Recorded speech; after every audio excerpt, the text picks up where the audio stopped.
Look closely at this woodblock print. The legendary master, Katsushika Hokusai, holds his brush with absolute intensity. Hokusai did not just paint landscapes like Mount Fuji. He captured the dark depths of the human mind. In the bustling city of Edo, print shops were filled with stories of terrifying monsters. People gathered in crowds, eager to buy the latest horror prints. Among these tales, one creature stood out as the ultimate nightmare: the earth spider, or Tsuchigumo. It was a colossal, ancient demon spider capable of shaking empires. In the dark, dusty ceiling beams of old Japanese castles, the creature waited. Its glowing red eyes stared down through the pitch-black shadows. It wove invisible webs of steel-like strength to trap unsuspecting warriors. And its target was Japan's greatest samurai protector. The year is in the late Heian period, a time of ghosts and political instability. Minamoto no Yorimitsu was a legendary hero who saved Kyoto by slaying the demon Shuten Doji. But now, this formidable warrior was powerless.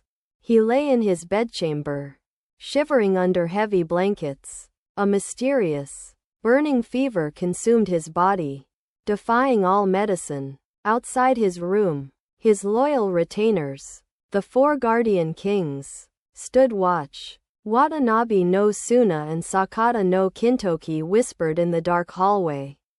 They could feel an unnatural chill creeping through the residence. The air was thick with the scent of decay and dark magic. Yorimitsu's legendary sword, Hizumaru, lay silent beside his pillow. Incense burned slowly, casting distorted shadows on the paper shoji doors. The shadows seemed to move on their own, stretching along the walls. Something was waiting for the hero to lose consciousness. In the dead of night, when the candles flickered out, a visitor appeared. A tall, eerie Buddhist monk materialized silently near the sleeping lord. His face was hidden beneath the hood, but his eyes glowed with demonic red fire. This was no man. It was the earth spider in human disguise. The phantom monk raised his hands, which split into long, segmented legs. He released thousands of sticky, steel-strong white threads over the bed. The webs began to constrict, wrapping Lord Yorimitsu like a cocoon. The burning poison from the threads entered his skin, weakening his life force. But Yorimitsu was a warrior of legendary instincts. In the haze of his fever, he sensed the murderous aura above him. With a sudden burst of adrenaline, his hand clutched the hilt of Hizumaru. He drew the steel in a flash of silver light, tearing through the suffocating webs. The blade struck deep into the chest of the giant monk. The creature shrieked, a sound that shook the walls of the mansion. Wounded, the spider monk dissolved back into the darkness, leaving a trail of blood. The 4 guardian kings rushed into the room at the sound of the shriek.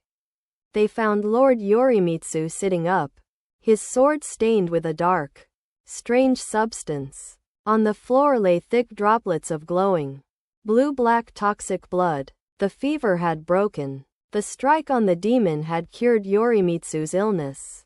Track the blood, ordered Watanabe no Suna. The 4 samurai lit torches, their flames dancing against the midnight wind. They followed the dark, dripping trail out of the mansion and into the forest. The forest was quiet, filled with thick fog that swallowed their light. Giant roots looked like grasping fingers clawing at their armor. The trail led them deep behind the sacred grounds of Kitano Shrine. There, they discovered a forgotten, colossal earthen mound. The mound was covered in ancient, thick moss and massive spider webs. Cursed energy radiated from the soil, causing their horses to panic. They knew this was the lair of the earth spider. Drawing their weapons, they prepared to excavate the ancient tomb. With heavy iron spears, the samurai began to dig into the cursed mound. The earth shivered as they ripped away the ancient moss and thick webs. Suddenly, the ground collapsed, revealing a dark, yawning pit below. A sickening stench of decay drifted from the darkness. From the depths, a massive shape erupted with a deafening roar. It was the Tsuchigumo in its true, colossal form. A monster with 8 hairy, massive legs and rows of razor-sharp fangs.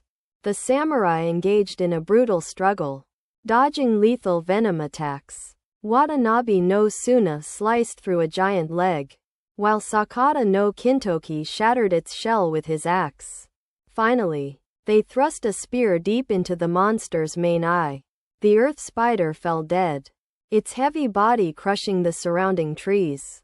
Inside the dark pit, they discovered the skulls of thousands of victims eaten by the beast. When Lord Yorimitsu heard the news, he inspected his blade, Hisamaru, since it was the weapon that struck down the giant spider demon. It was renamed. It became known as Kumokiri, the legendary spider slayer. The legend of Tsuchigumo inspired artists for hundreds of years. In the late Edo period, 2 masters approached the story with completely different visions. Katsushika Hokusai, in his famous Wakan-ien Sakigaki, focused on the pure martial action. Hokusai's lines are dynamic, capturing the split-second energy of Yorimitsu's counterattack. Every muscle is tense, every splash of ink representing kinetic power. It was art created to celebrate the raw power of the samurai class. But Utagawa Kuniyoshi had a much darker, hidden motive. In 1843, Kuniyoshi published his famous print, Minamoto no Yorimitsu Koka to Tsuchigumo. On the surface, it shows Yorimitsu sleeping while his retainers play Go, and the spider lurks behind. But to the common people of Edo, this was a dangerous political satire. The sick Yorimitsu represented the weak, ineffective shogun Tokugawa Ieyasu. The retainers playing games represented the government officials ignoring the starving citizens. And the creeping earth spider represented the suffering and anger of the public. Under the strict Tenpo Reforms, criticizing the government was a capital offense. The shogunate police quickly realized the hidden code.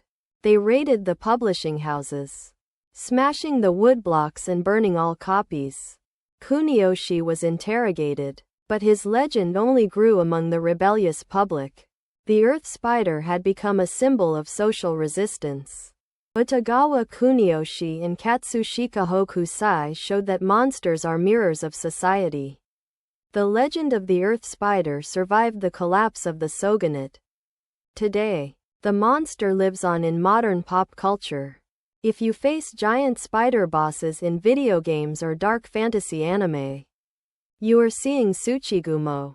They are all descendants of the creature Hokusai and Kuniyoshi brought to life. Art is not just decoration. It is a weapon of the imagination. Which representation of the earth spider fascinated you the most? Hokusai's pure martial combat, or Kuniyoshi's dangerous political satire? Let us know in the comments below. Don't forget to subscribe to Ukiyo-e Shadows and turn on notifications. There are many more monsters waiting in the dark. Until next time, keep watching the shadows.